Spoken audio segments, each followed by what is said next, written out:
Hello everyone, দেখো এর ফেসে প্রচুর পরিমাণে অ্যাকনি আছে। সেই অ্যাকনিগুলি আস্তে আস্তে একটা দুটো হওয়ার পরে পরে কি হয়েছে, বেশি হয়ে গেছে। এবার বেশি হয়ে গেলে এটা ইনফেকশান একটা দুটো হতে হতে বেশি হয়ে যায়। একে আমি কার্বন লেজার করছি। কার্বন লেজার করলে কি হবে, অয়েল সিক্রেশনটা অনেকটা কম হয়ে যাবে। সিবাম সিক্রেশন যখনই কম হবে তখন তো অ্যাকনিটা উঠবে কম।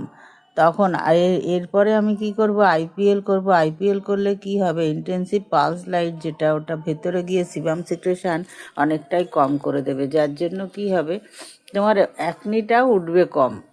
আর এই যে ইনফেকশান যে ব্যাপারটা আছে, এগুলি অনেক কম হয়ে যাবে। আর এখন যে অ্যাকনিগুলি আছে, সেই অ্যাকনিগুলি অনেকটা বসে যাবে।